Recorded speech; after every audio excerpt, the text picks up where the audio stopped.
Firman Tuhan hari ini telah diambil dari kitab Matius pasal 22 ayat 1 sampai 14. Penulis Jemaat akan membacakannya buat kita. Lalu Yesus berbicara pula dalam perumpamaan kepada mereka.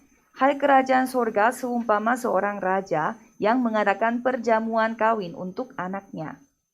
Ia menyuruh hamba-hambanya memanggil orang-orang yang telah diundang ke perjamuan kawin itu, tetapi orang-orang itu tidak mau datang. Ia menyuruh pula para hamba-hamba lain, pesannya, katakanlah kepada orang-orang yang diundang itu, sesungguhnya hidangan telah kusediakan, lembu-lembu jantan dan ternak pilihanku telah disembelih. Semuanya telah tersedia, datanglah ke perjamuan kawin ini. Tetapi orang-orang yang diundang itu tidak mengindahkannya, ada yang pergi ke ladangnya, ada yang pergi mengurus usahanya. Dan yang lain menangkap hamba-hambanya itu menyiksanya dan membunuhnya. Maka murkalah raja itu, lalu menyuruh pasukannya ke sana untuk membinasakan pembunuh-pembunuh itu dan membakar kota mereka. Sesudah itu, ia berkata kepada hamba-hambanya, perjamuan kawin telah tersedia, tetapi orang-orang yang diundang tadi tidak layak untuk itu. Sebab itu, pergilah ke persimpangan-persimpangan jalan dan undanglah setiap orang yang kamu jumpai di sana ke perjamuan kawin itu.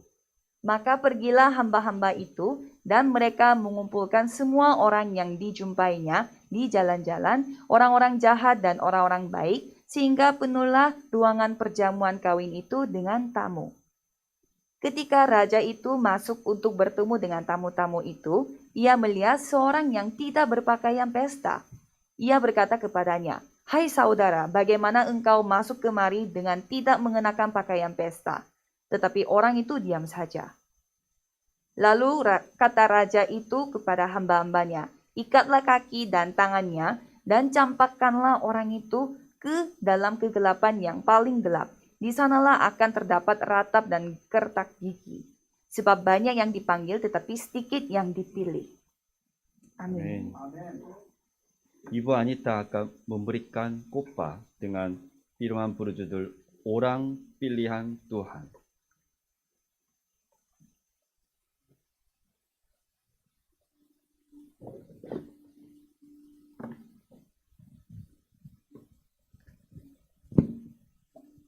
Judul khotbah hari ini adalah Orang Pilihan Tuhan, diambil dari Matius 22 ayat 1 sampai 14. Sebagai pengantar, hari ini ibadah khusus untuk mengundang keluarga baru melalui online. Online berarti online dan juga offline. Karena COVID-19, jumlah jemaat yang dapat beribadah di gereja dibatasi berdasarkan aturan COVID-19. Sehingga ada beberapa orang yang beribadah dengan online lewat YouTube dan juga ada beberapa orang yang beribadah di gereja secara langsung.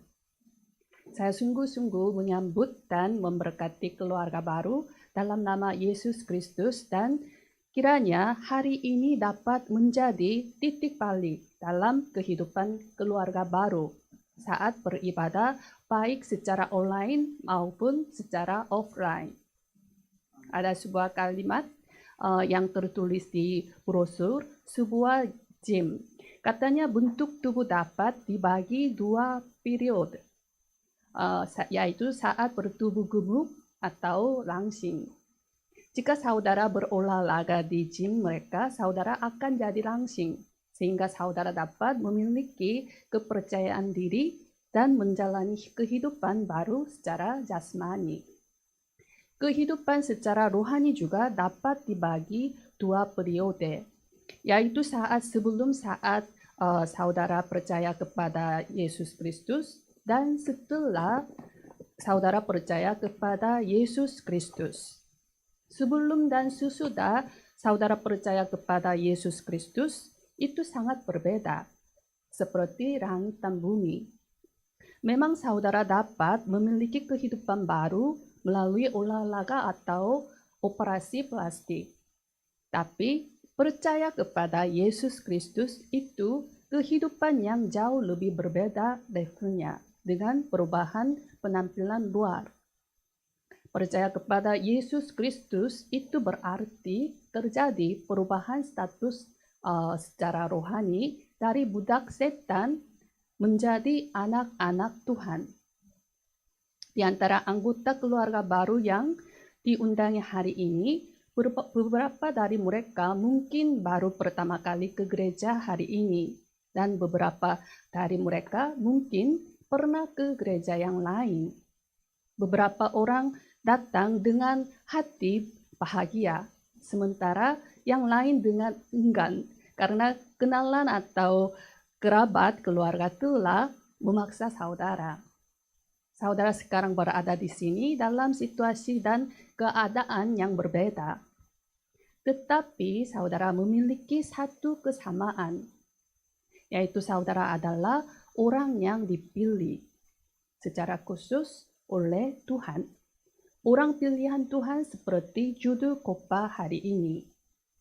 Dalam ayat 14 dikatakan, sebab banyak yang dipanggil, tetapi sedikit yang dipilih.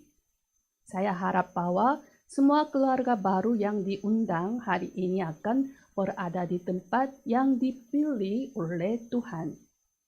Saya memberkati dalam nama Yesus Kristus, kiranya hari ini akan menjadi waktu terbaik dalam seumur hidup saudara untuk memperoleh hidup yang kekal. Subjudul pertama adalah undangan menuju kebahagiaan abadi. Dalam ayat 1 dan 2, lalu Yesus berbicara pula dalam perumpamaan kepada mereka. Hal kerajaan surga seumpama seorang raja yang mengadakan perjamuan kawin untuk anaknya. Inilah yang Yesus jelaskan tentang surga dalam sebuah perumpamaan. Yesus katakan bahwa kerajaan surga yang tidak dapat kita lihat adalah mirip dengan rumah perjamuan. Yesus menjelaskan bahwa itu bukan hanya perjamuan biasa, tetapi perjamuan perkawinan putra raja. Sepertinya tidak ada tempat di dunia ini yang lebih kaya dan lebih indah daripada pesta pernikahan di istana, di mana penuh dengan kegembiraan dan kelimpahan. Surga itu sama seperti ini. Sebenarnya kita tidak dapat membandingkan dengan ini, tetapi ini adalah perumpamaan untuk membantu kita benar-benar memahaminya. Saat kita hidup di dunia ini, kita menghadapi banyak hal yang sulit dan membuat frustrasi. Sekarang tidak hanya Korsel, tetapi seluruh dunia sedang berada di tengah krisis COVID-19. Banyak kesulitan, kita menghadapi banyak kesulitan seperti krisis kehidupan dan krisis ekonomi dan sebagainya. Karena itu, hidup kita terasa lelah, rusuh, dan letih, berat, dan menjadi putus asa. Rasanya seperti terhalang dari segala arah menimpa hidup kita. Namun, Tuhan telah mempersiapkan surga yang tidak ada air mata, kekhawatiran, perkabungan atau ratap tangis atau duka cita. Tuhan telah memanggil kita, Dia mengundang kita untuk turut dalam kebahagiaan yang sejati. Dalam firman hari ini, Raja telah mempersiapkan segalanya dengan sempurna dan menyuruh hamba-hambanya untuk mengundang orang-orang. Kita pun bertemu orang dan mengundang mereka dan mengecek kehadiran mereka masing-masing. Belakangan ini sudah biasa untuk mengirim kartu undangan lewat SNS seperti WA atau Instagram menggantikan benda pos. Bagaimanapun, orang yang diundang ke pernikahan itu tidak perlu melakukan hal yang lain. Apa yang dilakukan adalah hanyalah menanggapi undangan tersebut. Namun, dalam firman hari ini muncul masalah. Ada orang-orang yang tidak menanggapi undangan raja. Dalam ayat 5 dan 6, tetapi orang-orang yang diundang itu tidak mengindahkannya, ada yang pergi ke ladangnya, ada yang pergi mengurus usahanya. dan yang lain menangkap hamba-hambanya itu, menyiksanya dan membunuhnya. Mereka menolak undangan raja dengan alasan bahwa mereka harus pergi ke ladangnya dan harus pergi usahanya. Bahkan ada yang menangkap hamba-hamba raja dan menyiksanya dan membunuhnya. Ini adalah sesuatu yang tidak masuk akal. Mungkin tidak ada seorang pun di dunia yang menolak undangan raja. Tetapi jika saudara menafsirkan firman hari ini secara rohani, raja melambangkan Tuhan. Mempelai pria melambangkan Yesus, dan mempelai wanita melambangkan gereja. Dan hamba raja melambangkan hamba-hamba Tuhan. Seperti para nabi dalam perjanjian lama dan para rasul dalam perjanjian baru. Mereka adalah orang Yahudi. Dalam firman hari ini diundang. Namun, orang Yahudi termasuk para pemuka agama Yahudi menolak undangan Tuhan. Menghina para nabi dan rasul, bahkan membunuh mereka. Inilah sejarah Israel. Sekarang pun ada terlalu banyak orang di dunia yang menolak undangan Tuhan, seperti sejarah tersebut. Kita telah mengirim surat undangan lewat SNS untuk mengundang keluarga baru. Itu sama seperti mengundang ke perjamuan surga. Namun, ada beberapa orang yang menganggap penting undangan ini, karena mereka tidak menyadari betapa berharga undangan ini dan undangan yang paling berharga dalam hidup mereka. Ada peribahasa yang disebut bagai kera diberi bunga di Indonesia, kan? Di Korsel juga ada peribahasa yang mirip. Itu bagai babi diberi kalung mutiara. Artinya apa? Meskipun saudara melitikkan kalung mutiara di leher babi, babi sama sekali tidak tahu nilainya. Hanya mereka yang mengetahui nilai mutiara dapat bersuka cita ketika diberikan mutiara. Orang-orang di dalam firman ini berpikir bahwa apa yang terlihat adalah seluruh dunia. Dan mereka tidak mengetahui pentingnya dunia kekal yang tidak terlihat. Manusia itu bukan makhluk yang langsung lenyap setelah hidup di bumi ini selama 70 tahun atau 80 tahun. Walaupun panjang umur, hidup jasmani manusia terbatas. Tapi ada sesuatu untuk selamanya. Ini adalah roh. Manusia itu bukan makhluk yang hidup secara naluriah seperti anjing, kera, dan babi. Kita tidak pernah melihat ada hewan-hewan yang berkumpul. Ayo kita belajar sama-sama. Kita memuji Tuhan. Tidak ada. Kenapa? Karena hewan-hewan itu tidak memiliki roh. Hanya manusialah yang memiliki roh. Hanya manusia yang adalah makhluk rohani yang diciptakan menurut gambar Allah untuk bersekutu dengan Allah yang adalah roh. Supaya manusia itu memiliki kehidupan yang benar, hubungan yang benar, memiliki hubungan yang intim dengan Allah. Manusia diingatkan siapa diri mereka di hadapan Tuhan. Dia hanyalah ciptaan yang harus bergantung kepada Allah yang adalah penciptanya. Manusia harus bergantung sekalipun manusia itu diberikan otoritas, tetapi itu hanyalah sebagai wakil yang selalu taat kepada Tuhan. Dan sebagai hamba yang harus melayani Allah, yang adalah Tuhan kita. Ini adalah hubungan yang benar antara manusia dan Allah. Ketika manusia ada dalam hubungan yang benar seperti ini, maka Allah memberkati manusia dengan berkat-berkat yang melimpah. Dengan berkat rohani yang dari Allah, inilah maka manusia dimampukan untuk melaksanakan tugas sebagai wakil penguasa. Manusia berkuasa menaklukkan ciptaan lain. Maka ciptaan lain memberikan hasil bagi manusia yang dinikmati oleh manusia.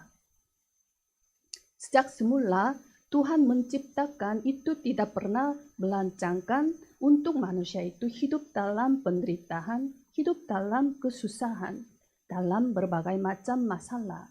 Karena apa? Inilah yang menjadi prinsip ketika Allah menciptakan manusia. Supaya manusia itu ada dalam hubungan dengan Tuhan, dan ketika manusia ada dalam hubungan dengan Tuhan, manusia mengalami yang namanya kebahagiaan yang sejati. Kenapa? Karena manusia bersama dengan Allah. Seperti itu. Tapi kalau kita melihat dalam diri kita, kita melihat keadaan di luar sana, bahkan di sekitar kita. Kenapa ada begitu banyak persoalan yang terjadi? Manusia tidak dapat lagi datang hidup bergantung kepada Tuhan. Manusia tidak dapat lagi berpusat kepada Tuhan, tetapi berpusat kepada diri sendiri, berpusat kepada materi, berpusat kepada kesuksesan duniawi. Apa yang telah terjadi? Kejadian 3 ayat 1-6 menjelaskan hal itu. Kalau kita lihat Kejadian 2 ayat 17, Tuhan katakan jangan kamu makan. Pada saat kamu makan, kamu pasti mati. Tapi Kejadian 3 ayat 1-6, manusia tergoda oleh kata-kata iblis. Iblis katakan makan saja. Kalau kamu makan, kamu tidak akan mati. Kamu akan menjadi sama seperti Allah. Menjadi sama seperti Allah. Manusia berpikir, oh kalau menjadi sama seperti Allah, berarti aku enggak perlu bergantung sama Tuhan, enggak perlu berpusat kepada Tuhan, enggak perlu taat pada Tuhan, enggak perlu melayani Tuhan, aku kan Tuhannya. Maka sebagaimana Hosea 6 ayat 7, manusia menjadi tidak percaya dan memberontakkan terhadap hidup, terhadap Tuhan. Apa yang dirusak oleh manusia? Pemberontakan seperti apa? Manusia merusak perjanjian ini, Kejadian 2 ayat 17. Perjanjian itu dirusak oleh manusia. Masalah yang kita sebut sebagai dosa mula-mula dan dosa warisan. Inilah yang terjadi kepada manusia, maka setiap manusia yang lahir mewariskan hal ini. Hidup yang dikuasai oleh setan, berada di bawah kendali setan. Yohanes 8 ayat 44. Iblislah yang menjadi bapamu. Manusia berdosa. Roma 3 ayat 23 mengatakan manusia berdosa dan kehilangan kemuliaan Allah. Ayat 10 katakan, tidak ada seorang pun yang benar. Tidak ada seorang pun tidak. Dosa menguasai manusia, dan dosa itulah yang membuat manusia terpisah dari Tuhan. Yesaya 59 ayat 1. Bukan karena tangan Tuhan kurang panjang, bukan karena telinga Tuhan kurang tajam untuk mendengar, tapi karena dosa inilah yang memisahkan manusia. Manusia terpisah dari Allah. Yesaya 59 ayat 2. Inilah 3 masalah mendasar manusia. Inilah yang menjadi akar dari segala macam persoalan yang terjadi. Bukan hanya bagi pribadi orang itu saja, tetapi bagi dunia ini. 3 masalah mendasar manusia ini, masalah setan, masalah dosa, masalah terpisah dari Allah. 3 masalah mendasar manusia ini tidak dapat diselesaikan oleh upaya manusia, metode manusia. Tetapi Allah memiliki solusi bagi kita yang menunjukkan kepada kita bahwa keselamatan itu datangnya hanya dari Tuhan Allah sendiri. Yohanes 3 ayat 16 mengatakan Allah begitu mengasihi dunia ini. Dan bagaimana Allah mendemonstrasikan atau bagaimana Allah menyatakan kasih-Nya. Roma 5 ayat 8 dikatakan di situ, Kristus mati bagi kita. Kristus. Penekanannya di sini adalah kata Kristus. Siapakah Kristus? Apa itu Kristus? 1 Korintus 15 ayat 3 sampai 5 dikatakan Kristus itu dia harus mati, dikuburkan sesuai dengan kitab suci, kemudian pada hari yang ketiga dia bangkit sesuai dengan kitab suci. Kristus itu adalah sebuah jabatan yang artinya yang diurapi. Dalam perjanjian lama, sebelum seseorang menjabat pada 3 jabatan tertentu, orang itu harus diurapi jabatan nabi, jabatan imam, dan raja. Sebagai raja, Kristus merubuhkan kepala setan dan menghancurkan kuasa setan dalam 1 Yohanes 3 ayat 8. Sebagai imam, Kristus membebaskan dari dosa, mula-mula dalam Roma pasal 8 ayat 2. Sebagai nabi, Kristus membuka jalan untuk bertemu dengan Tuhan kembali dalam Yohanes 14 ayat 6. Akulah jalan dan kebenaran dan hidup. Sebagai nabi, Kristus menyelesaikan masalah terpisah dari Tuhan. Sebagai imam, Kristus menyelesaikan masalah dosa. Sebagai raja, Kristus menyelesaikan masalah setan. Yesus adalah Kristus. Kenapa? Karena dialah yang menyelesaikan masalah mendasar saya. Dialah yang menyelesaikan masalah mendasar manusia. Bukan kata Yesus yang penting, tetapi kata Kristus. Siapa yang menjadi sebagai Kristus? Itulah yang penting. Kalau tokoh agama tertentu dia adalah Kristus, kita harus percaya kepada mereka. Kenapa? Alkitab katakan hanya Kristus yang bisa menyelamatkan manusia. Tapi Alkitab memberitahukan kepada kita bahwa yang memegang jabatan Kristus itu namanya Yesus. Matius 16 ayat 16, Yesus adalah Mesias, yaitu Kristus, anak Allah yang hidup. Jika saudara percaya kepada Yesus sebagai Kristus yang menyelesaikan masalah setan, masalah dosa, masalah terpisah dari Tuhan, yaitu 3 masalah mendasar, saudara ikut doa penerimaan untuk menerima Yesus Kristus sebagai Tuhan atas kehidupan saudara. Ikuti doa saya. Tuhan yang penuh dengan cinta kasih, saya adalah orang yang berdosa.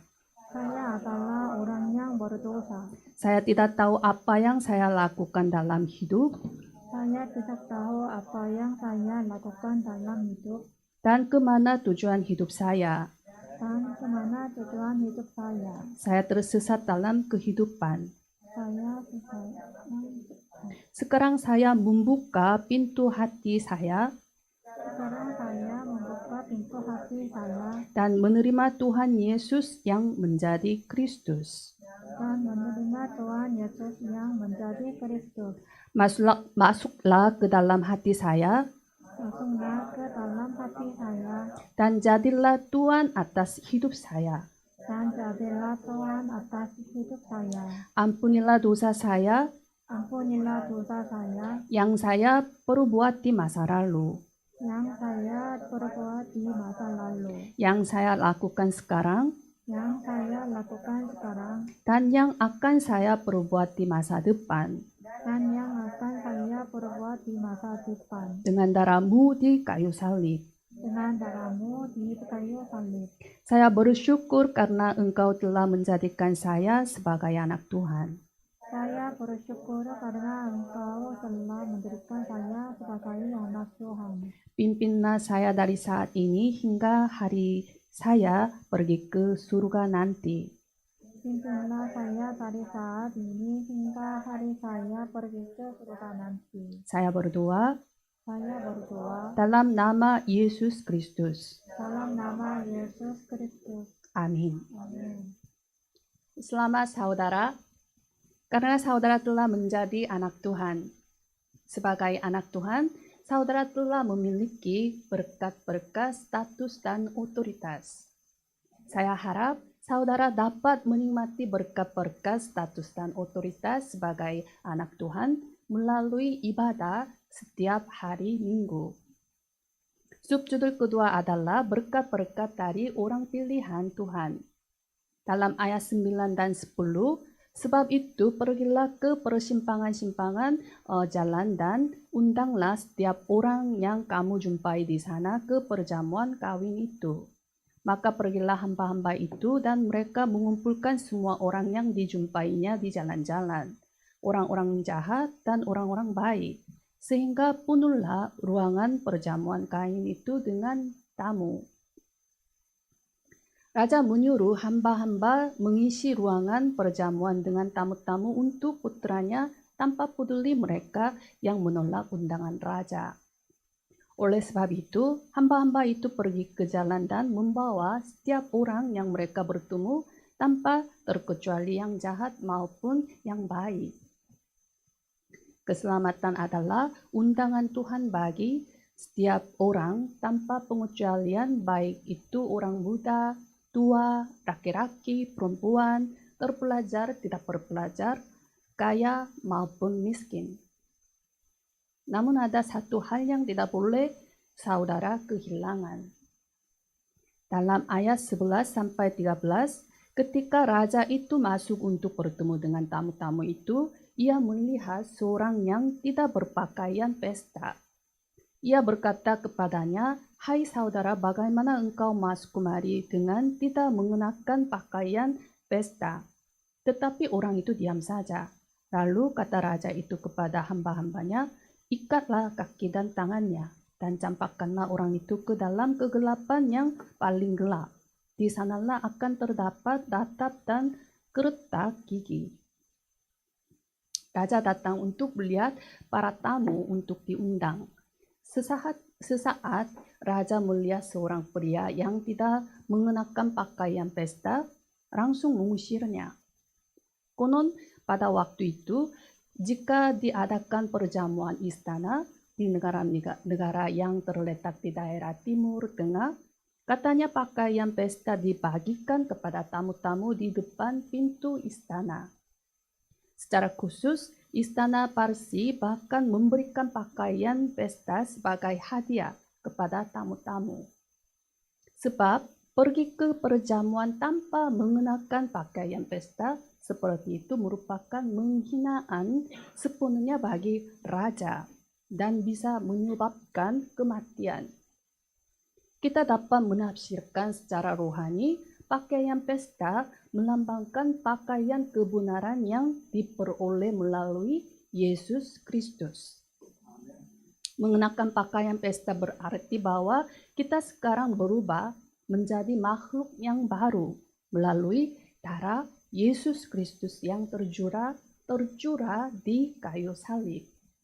Oleh sebab itu, penerimaan Yesus Kristus sebagai Tuhan atas kehidupan saudara yang tadi kita lakukan itu sangat penting.